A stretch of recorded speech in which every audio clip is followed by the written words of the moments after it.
March 2022 recommendations. So I had a decent month, can't complain. I joined a gym, so that's cool. So my job's already a little physically demanding, and then I also have the gym, so I'm noticing a lot quicker changes towards my goal weight and body weight. I seem to be able to be pretty comfy in mediums and stuff, which is a far cry from where it used to be. Now for the yes section. Child of Kamiari month. A young girl goes on a journey to hopefully reunite with her dead mother during the month when gods come down to earth to celebrate. I forgot exactly what it's called, but something along those lines. Blue Period. A beautiful, sweet anime about art and a boy with a great passion for his creations. And I found this anime very sweet. I wanted to watch this one last season, but I'm having trouble watching more seasonal anime because all the episodes aren't there. It's more easy for me to binge because of my work schedule than it is to watch weekly, so Alright, Ghostbusters Afterlife. This is how you do a reboot / sequel.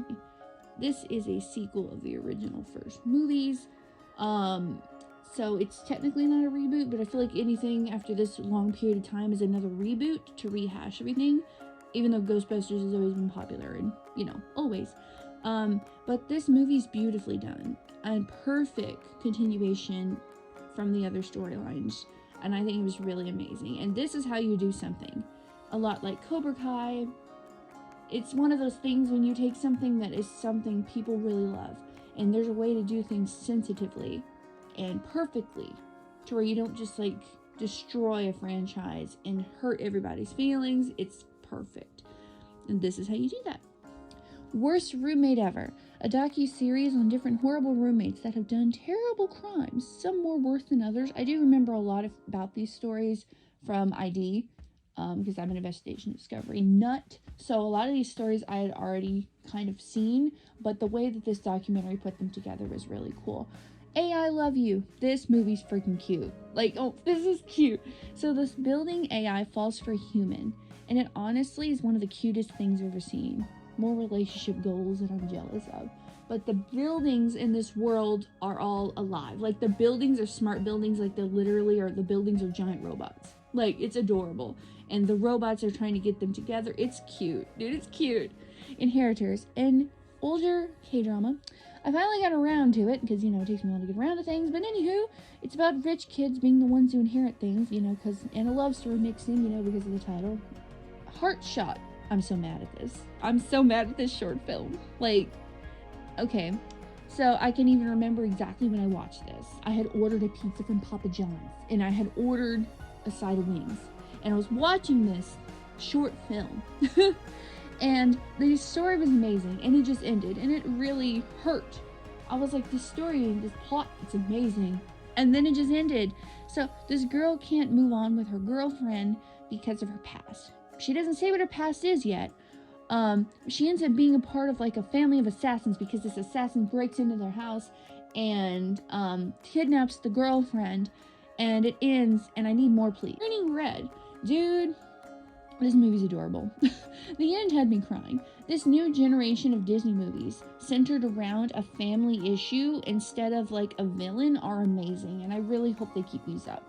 The last few Disney movies that have came out have been very much, in my opinion, centered around family issues and things that could actually be more relatable to children. Not saying that older Disney movies aren't as relatable, even though it's got magic in it. It's centered around a family issue that most people do have.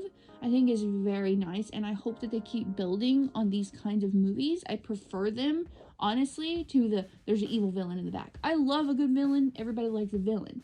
But you don't have to have something evil going on in every movie. Scream. I'm a horror fan. Yes. And a slasher movie fan. Yes.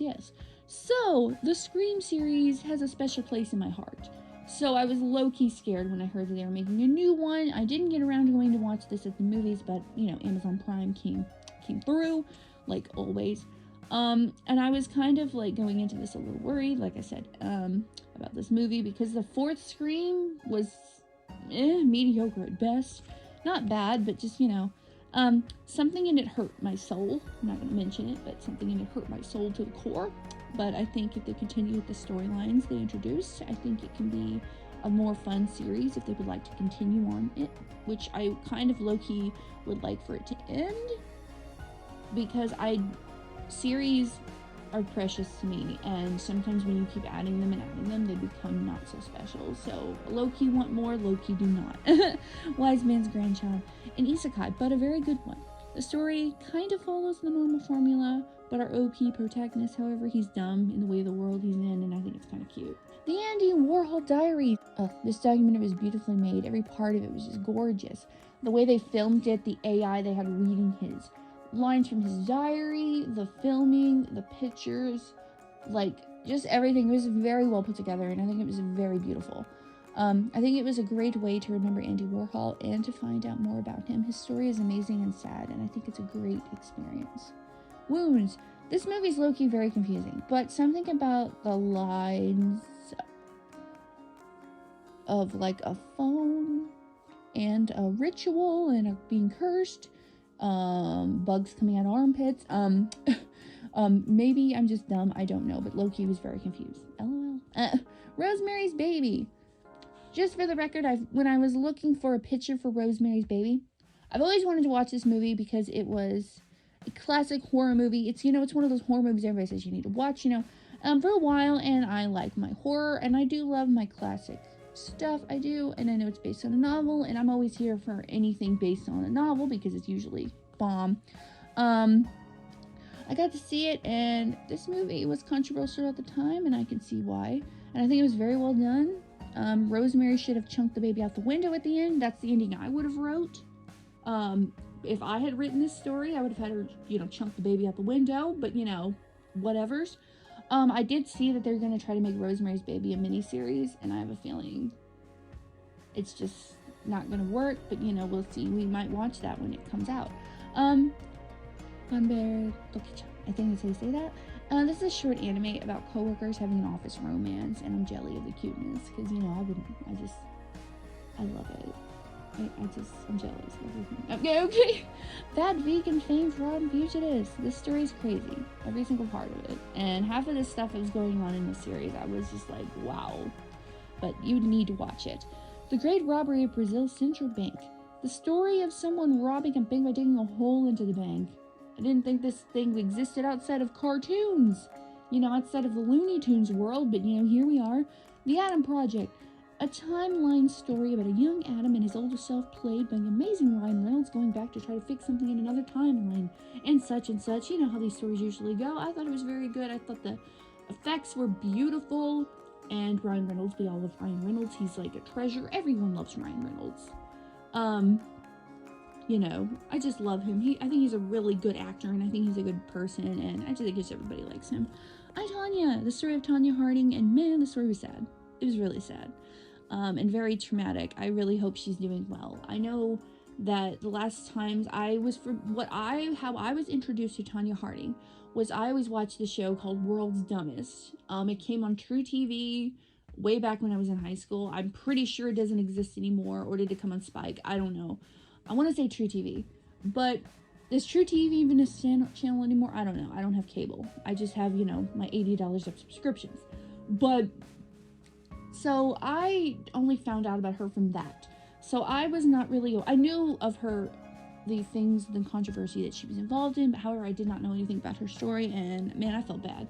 And I hope she's doing well. I really do. Now for the mess section. Don't kill me. A girl gets half brought back to life, half kind of cursed or something. It's kind of hard to explain. It's kind of confusing, but yeah, so she's basically dead. Love and Leashes, an office romance with kinks, and I'm here for the fetish relationships. This guy loves to be stepped on, loves it, and I understand, because I have some, I'd like some people to step on me as well, but that's what he likes, and this girl was willing to give it to him, so cool. Just Beyond. R.L. Stine is one of my favorite authors, and one of my writer heroes that I feel like it had slightly inspired me into trying to become a writer. R.L. Stine, S.E. Hinton, there's just certain writers that I just love everything they write. And this is a series based, honestly, the way it feels, slimly based on some of his stories. I just prefer The Haunting Hour or the Netflix trilogy for his works, because I just feel like it didn't fit his vibe exactly. It was a little too happy, but it was okay. I just, I didn't read the stories that these were actually based on, because I think it's a newer series he's done. I don't know very much about it. So with the other ones, I was more familiar with what stories he's being basing these off of. With this one, I didn't really know, but it just doesn't really seem like his style to me. It was okay, but they were more happy, not very creepy. There was one story that was a little creepy, but the other ones, Body Cam. I didn't expect this to be a horror movie. I thought this was just going to be like an action thriller movie, and then I clicked on it, and then the body cam footage that we see is like supernatural as hell, and I was like, oh, okay. Within, this was scary. Like, this is an actual fear of mine. Like, literally, it terrifies me. They have someone living inside of your house, basically crawling around in your walls without you knowing it, and has some actually scary moments, like some generally scary scenes that made me feel extremely uncomfortable to my core. However, the ending pissed me off to where I was like, I'm done. Insane. A woman gets admitted into a hospital and her stalker is already working there. It's crazy scary because this could actually happen. And for most of the part, you feel like, because she said she sees her stalker everywhere, so you're like, oh, well, she is kind of, she's just having a mental break right now, so you're kind of believing she's actually not sane, but then he's actually there, so you're like, what the freak? Treehouse. A group of witches torture a man. That's the story. I don't care. His name is Peter. I didn't care for Peter. I didn't care whether he got out or didn't. So whatever. And the no section has nothing in it, so that's always good. I like when there's nothing in the no section.